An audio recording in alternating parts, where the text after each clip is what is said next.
In a constantly evolving world, accurate information is power. Our program offers you in-depth analysis of public policy, healthcare advances, and crucial research. Turn knowledge into action. El Bujo Investigador, your trusted source for leading the future of healthcare.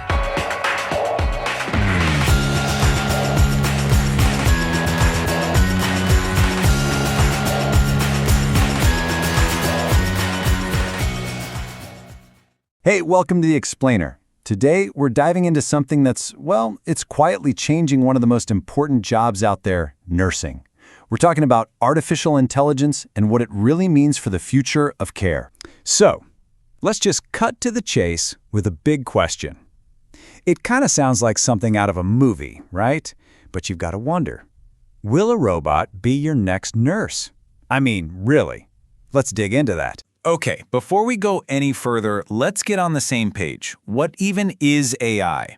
It's not some single magical thing. Think of it more like a toolbox, full of different tools that teach computers how to learn, to reason, and to make decisions, sometimes even better than we can. You know, this whole AI and nursing thing isn't brand new. The conversation actually started way back in the 80s with some pretty basic systems, but then things started to speed up. By 2011, you had supercomputers like IBM's Watson helping out with complex stuff like oncology. Fast forward to 2019, and suddenly there are global groups trying to figure out the ethics of it all.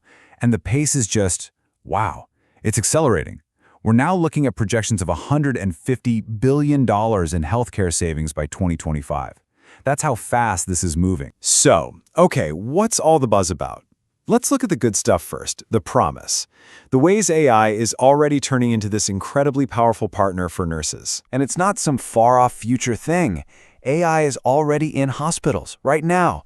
It's looking at patient data to predict who's at a high risk for a fall or for an infection. It's tackling that mountain of paperwork, the charting, using voice recognition. It's even optimizing schedules and patient loads, which is a huge logistical headache. And think about a chaotic ER. AI is helping sort through it all, triaging patients to make sure the sickest people get help first. It's a game changer. Let's make this super concrete. Take the Rothman Index. It's a tool they use at Yale New Haven Hospital. Now, nurses are already entering tons of data into the electronic medical record, the EMR. This tool just watches that data in real time. If a patient's score starts to dip, bam, it sends an alert to a special rapid response team. They call them the SWAT team. It's like having a second set of digital eyes on every patient, all the time, ready to step in before things get bad. And get this, it's not just about making things faster, it's about making them better. Studies are showing that when a nurse is assisted by AI, their diagnostic accuracy can improve by up to 12%. Now, 12% might not sound like a huge number, but in medicine, that's a massive leap. That means lives saved and better outcomes. But yeah, it's not all sunshine and roses. There's another side to this coin. Let's talk about the peril, the real-world concerns that nurses have about all this. And this is where we get to the real tension, right? Because nursing, at its core, is so deeply human. It's about empathy, it's about intuition, building trust, a caring touch. AI, well, it brings raw power, unbelievable speed, data analysis, finding patterns we'd miss. But what it doesn't have, what it can't have, is emotion. It can crunch the numbers on a patient's condition, but it can't actually care about the patient. And that leads to a massive ethical question. As this quote from Ryan points out, you can't hold an AI accountable. It doesn't have feelings or a sense of responsibility. So when an algorithm gets it wrong, who's on the hook? It has to be the human in the loop. The responsibility always comes back to the nurse. So, what are nurses themselves worried about? Well, when you ask them, the numbers speak for themselves. A massive 91% are concerned that AI just can't do the emotional assessment that's so critical. Right behind that, you have over 80% worried about tech glitches or that it will make them rely less on their own critical thinking. And of course, the big one, nearly 77% are worried about their jobs being displaced. These are not small fears. And there's this other really sneaky danger lurking in the background, algorithmic bias. See, if you train an AI on historical healthcare data, and that data has biases in it, against certain groups of people, the AI doesn't just learn those biases, it can actually make them worse, hard-coding inequality right into the system. So you've got this amazing promise on one side and some pretty serious perils on the other. So where do nurses land on all this? What's the final verdict? Well, it's complicated. Okay, check this out. On one hand, you have this huge wave of optimism. Look at these numbers.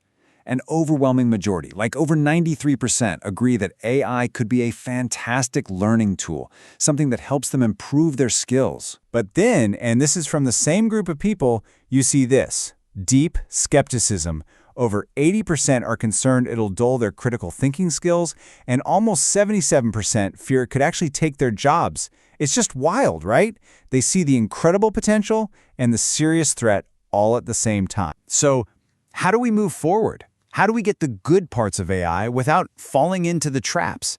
Luckily, experts have been thinking about this a lot, and they've mapped out a path for a smarter future. It really boils down to 3 absolutely essential steps. Number 1, education. Every single nurse, from students to veterans, needs to have some basic AI competency. Number 2, nurses have to lead the charge. They need to be in the room when these tools are being designed and built. And number 3, we need crystal clear ethical rules. We need protocols to make sure AI is used safely, that we're fighting bias, and that it's always supporting a nurse's judgment, not replacing it. And, this isn't some newfangled idea. It actually goes right back to the core principles of nursing. The American Nurses Association is really clear on this. Technology is supposed to be an adjunct, a helper, not a replacement for a nurse's skill and knowledge. The goal here is augmentation, making nurses better, not automating them away. Which leaves us with one last big question to think about. As the technology gets better and better at handling the data, what really becomes the heart of nursing? Is it that human connection, the part a machine can never, ever replicate? Or is it the expert human oversight, the wisdom needed to steer these powerful but imperfect tools? Honestly, the future of the entire profession might just hang on how we answer that. Thanks so much for joining me on The Explainer. Make sure you follow, and we'll see you for the next one.